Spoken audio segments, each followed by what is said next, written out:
Welcome to the Human Capital Innovations Podcast, your go-to source for personal, professional, and organizational growth and development.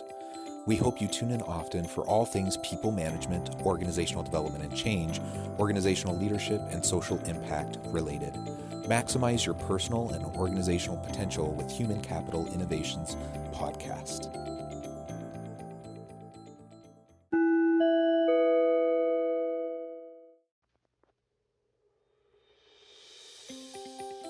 Welcome to the Human Capital Innovations Podcast.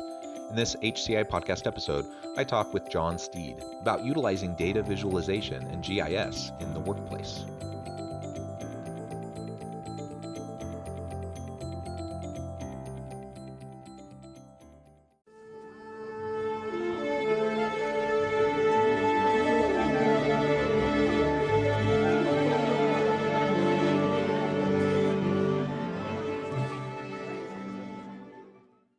John Steed, welcome to the Human Capital Innovations Podcast. Thank you, John.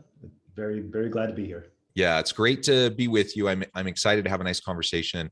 We're going to have a really fun exploration looking at utilizing data visualizations in the workplace. But I know you're also going to tell us a little bit about GIS and developing teams and people and careers in that field. So I'm excited for that as well. As we get started, I wanted to share John's bio with everybody. Since he came to Tesla in 2014, John Steed has been the visionary and driving force behind Tesla's Geospatial Services Department.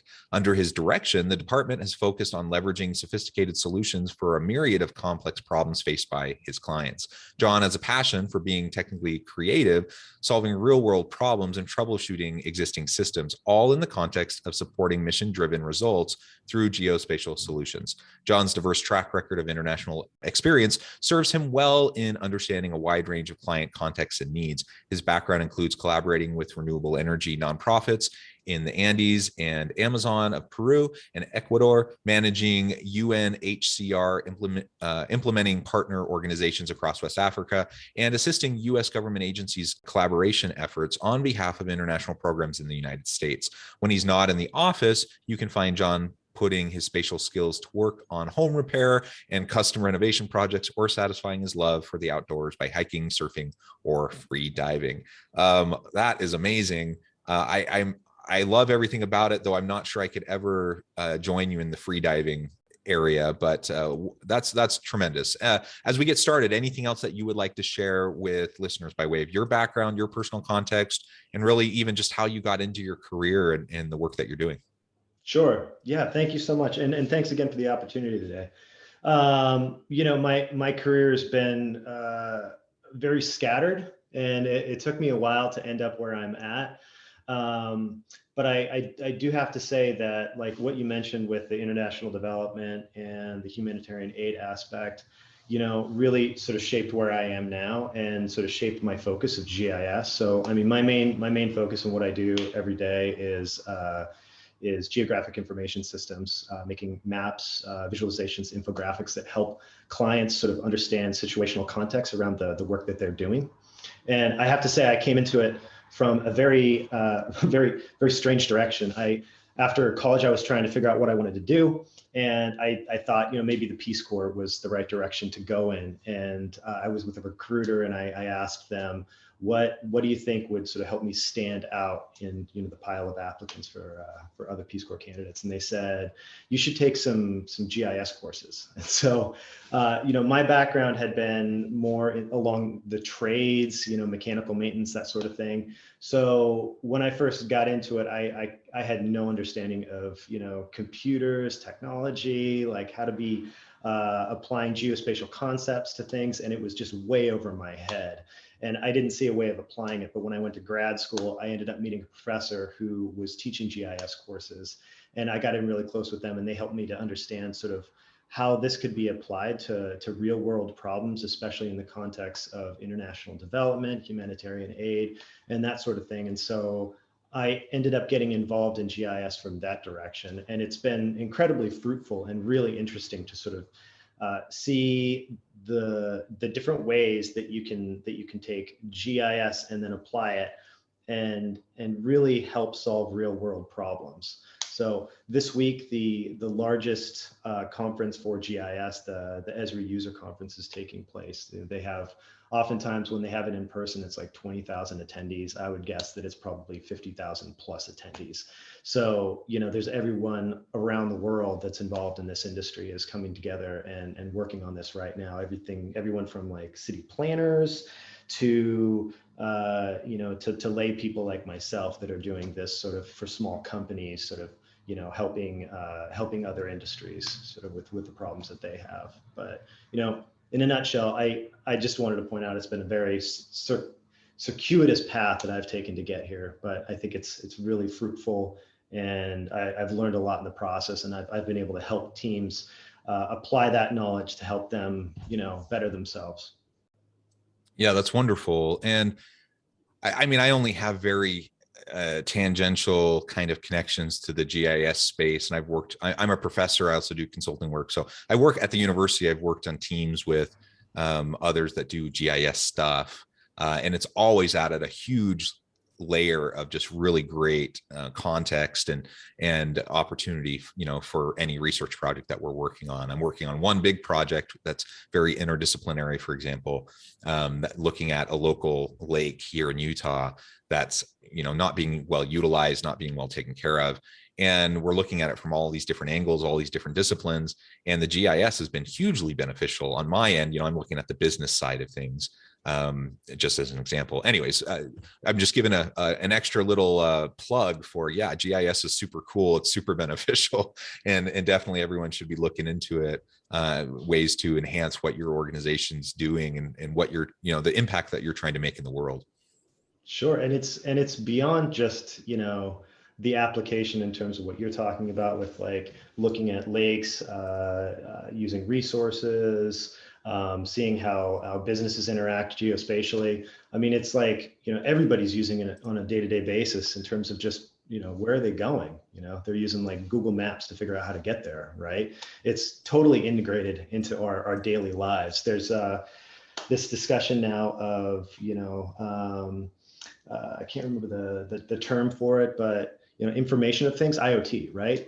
So people have Echo Bees, Nests, things like that, and those are all geospatially connected now too. So you can leverage your own, like what's happening in your own house, and figure out how it relates to the environment around your house and in your local community. And you can compare your house to other houses in the region in terms of how you're leveraging your energy efficiency and things like that. It's pretty amazing. Yeah, that is pretty awesome. So tell me just a little bit more about, I know you do a lot of work in developing people in the GIS career space and developing teams. What goes into that? What have you done in that space? Yeah, thank you. So right now I work with a team of approximately 6 people at the company that I'm at, Tesla Government Incorporated. And, when I first came into the role that I'm in now, I sort of built out the department.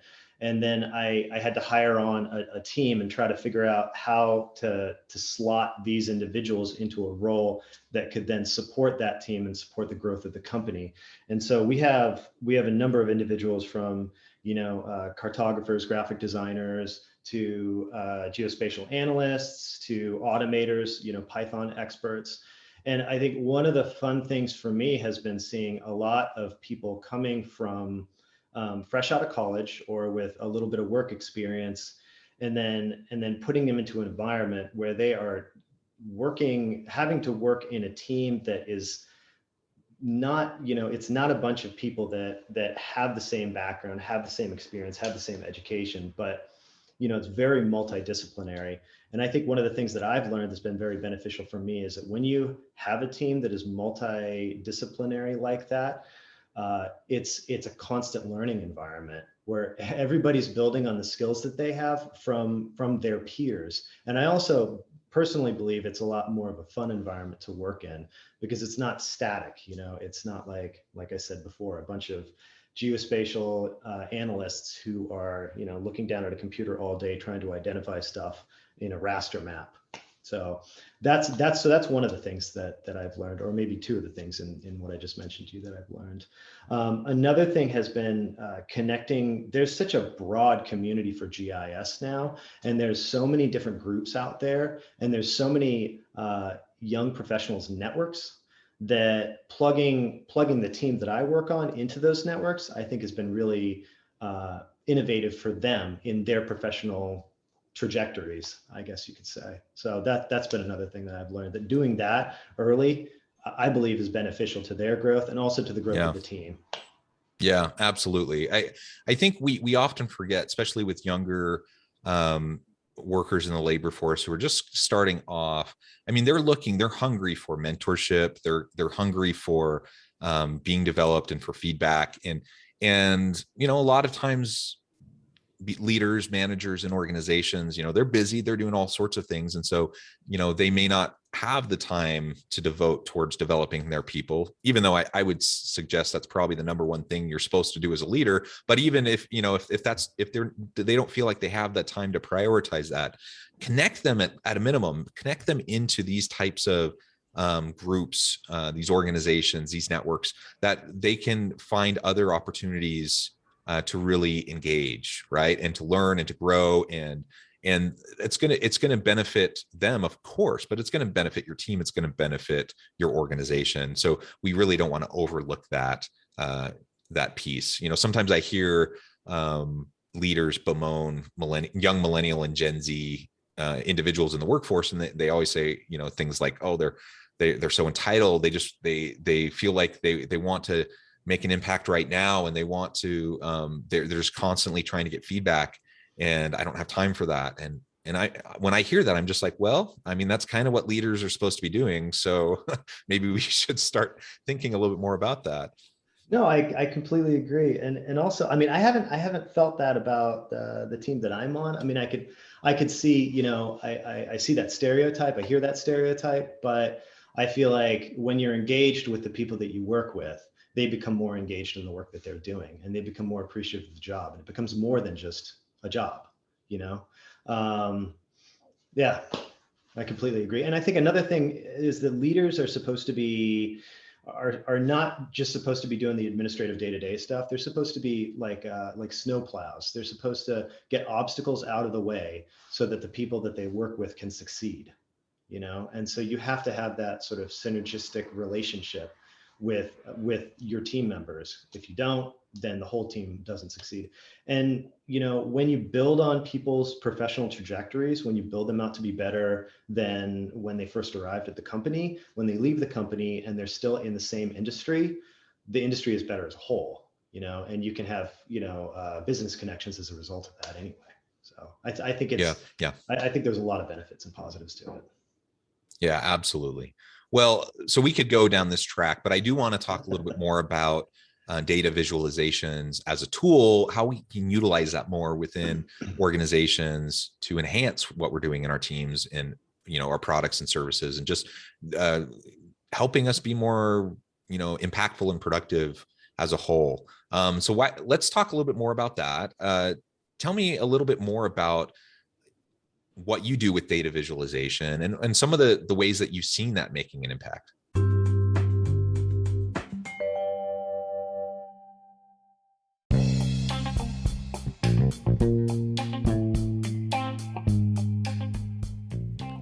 I'm excited to announce the publication of my new book from HCI Press, The Alchemy of Truly Remarkable Leadership: Ordinary, Everyday Actions that Produce Extraordinary Results.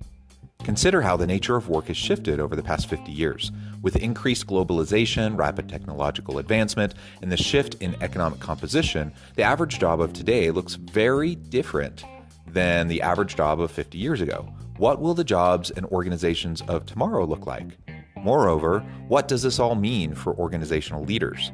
What are the core competencies and capabilities of organizations and their leadership that are prepared for continued disruption and geopolitical and socioeconomic shifts? Regardless of what the future holds, increasingly, leaders need to be socially minded, data-driven, decisive, champions of talent, and disruptors of the traditional notions of leadership, teams, organizations, and work. The Alchemy of Truly Remarkable Leadership will help you to explore your own leadership competencies and capabilities and consider ways to apply and implement them into your workplace and personal life.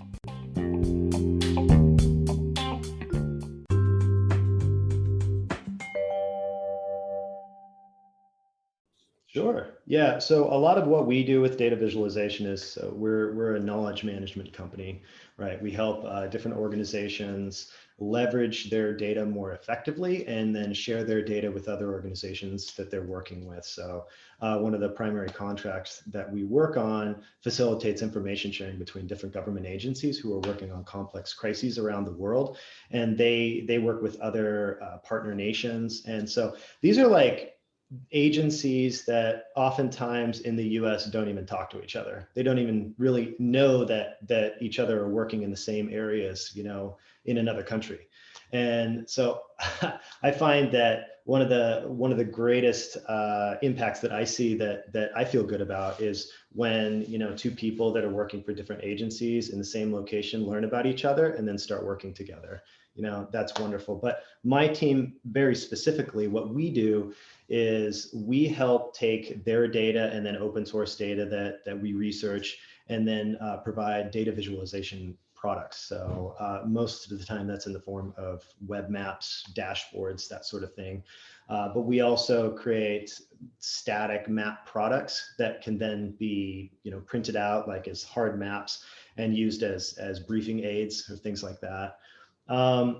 And sort of some examples of seeing successes on that, I can think of a couple off the top of my head. So one was when I first started working at the company, we were working with some civil affairs teams and some State Department teams that were working on the ground in Turkey on the Syrian refugee crisis.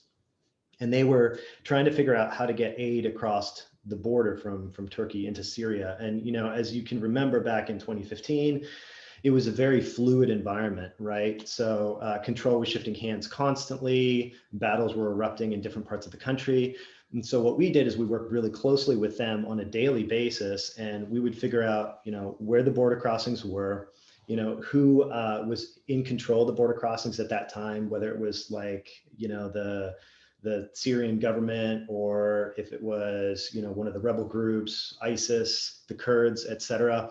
And then if the border crossing was open, and then any other information about that. And so we'd create almost daily products that we could then host on our website, and they could gain access to sort of understand the fluid nature of that crisis. And then they would use that in terms of their planning.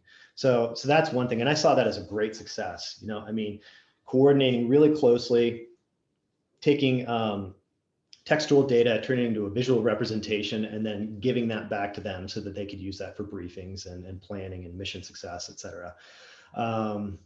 And then another one was we were working with a CDC colleague on the polio crisis in Nigeria. So, wild polio has been pretty much eradicated around the world, but there's been a couple hot spots that are sort of hanging in there.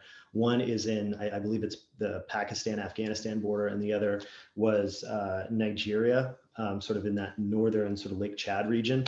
And so we were working with them on a polio campaign, like a vaccination campaign, and trying to figure out how to gain access to specific areas within that Lake Chad region within Nigeria.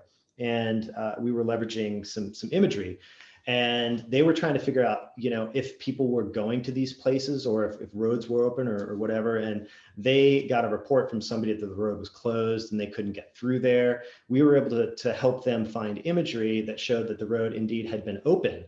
And so that campaign, that individual didn't go on that campaign to work on vaccinating that area. And this individual was able to say, hey, the road was open, you need to go, in order to get that campaign moving. And it was just that quick, by taking, just an image, a satellite image of the Earth, and being able to leverage it in such a way to help villagers so that they could get vaccinated against a disease that is so terrible. So, yeah, those are great examples. And I love the social impact of what you're doing, how we can leverage that data in a new way, how the visualization really helps us understand it in a new way. And I also just love the interdepartmental kind of collaborations that can occur.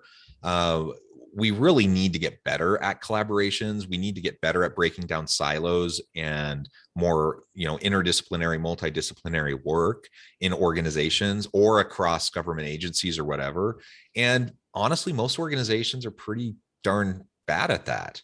They just get so siloed. And so one of the Yeah. things I love about GIS stuff and data visualization generally is that it really does the illustrative elements of the data visualization really allows us the shared language to be able to find connection points where maybe before it was more abstract and people couldn't quite see it or feel it. They knew in principle that there should be connection, but they didn't really know what that meant. But now we're kind of I see this as one way to break down those barriers so that we Yeah. really can work more collaboratively. Yeah, and I think I always think back to where I began with GIS. What they always show you is the first map or the first use of GIS was the Broad Street pump in London, right? Looking for the outbreak of typhoid. Was it? No, it wasn't typhoid. It was like a dysentery or something like that, cholera, I believe, right? And John Snow, made a map of all the pumps and the outbreaks in the area, and he was able to see this correlation between this one this one pump, which was the Broad Street pump, and it was the first use of GIS, first application of GIS back in the 1800s that we know about. Maybe it was before that. I don't remember, but yeah, it's pretty cool. I mean, it is very multidisciplinary. Yeah. So what would you suggest to leaders, listening to this and like, well, GIS sounds cool. I don't really know how to do it. I don't know what that would really mean for me or my team.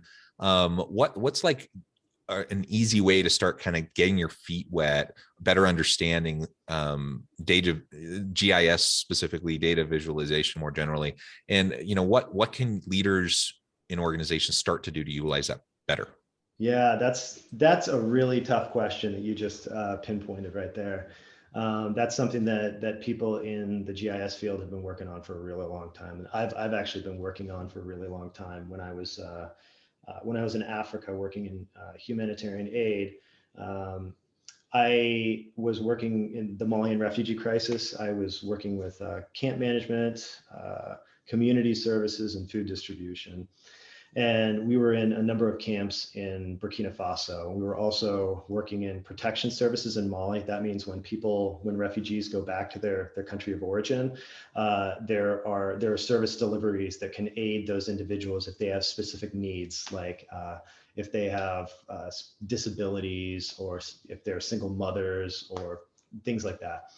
And we could identify all of these individuals, the services that they were getting, and technically where they lived within camps, because they were supposed to have a location within a camp, but nobody was mapping it, right?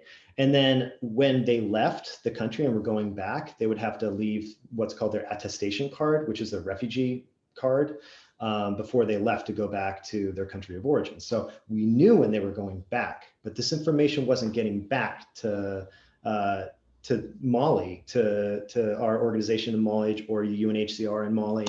And so I thought, this is a GIS problem right here. You can pinpoint all the information, where people are located, who needs what, where they're going, when they left, like the timing of it as well. You can send all this information back to your teams there, and you can connect all the dots, and you can make sure that service delivery is happening effectively from the time that they're refugees getting food distribution in one country to the time that they're going back and how they're getting that continuation of services in their home country. And I tried to sell this to leadership, to UNHCR, and also to the organization I was working with. And what I got from them was, this is a great idea. This is a fantastic plan. Where's the money going to come from? How are you going to do this? And what I was thinking the whole time was, this pays for itself. You do this now, it's a drop in the bucket, and it pays for itself because there's wasted services happening all the time. So, I learned a valuable lesson there. And so this is something that I think about now all the time when I'm thinking about, how do I sell this up?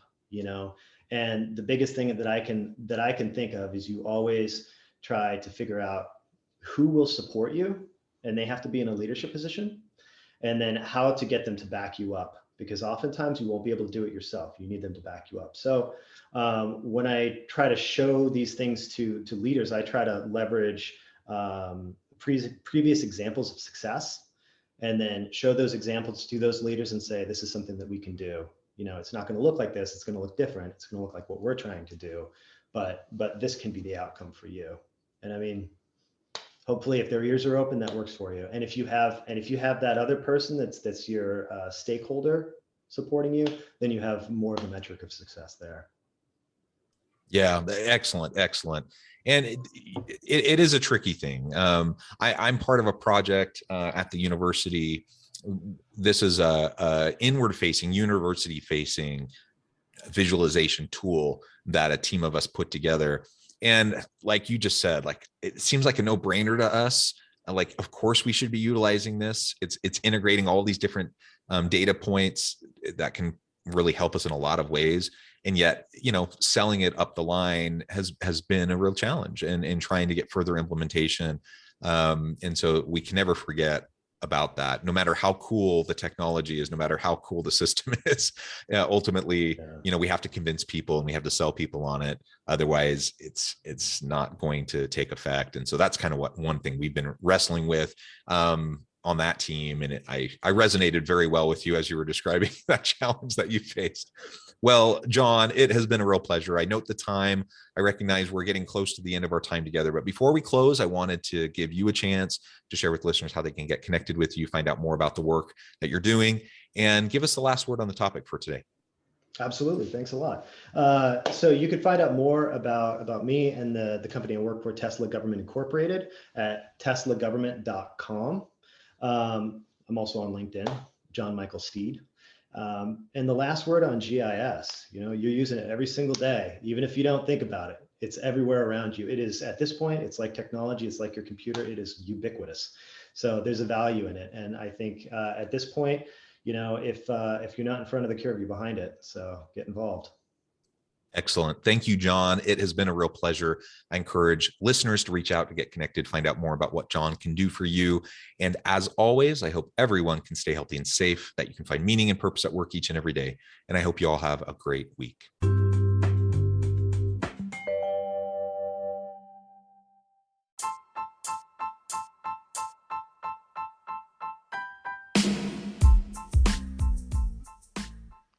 We are excited about the launch of HCI's new magazine, Human Capital Leadership.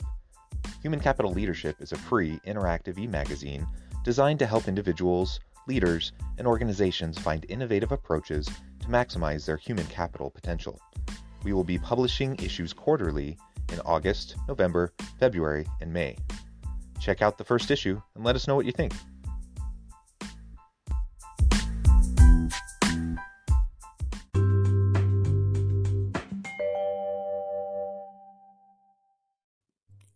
Thanks again for joining us for this episode of the Human Capital Innovations Podcast.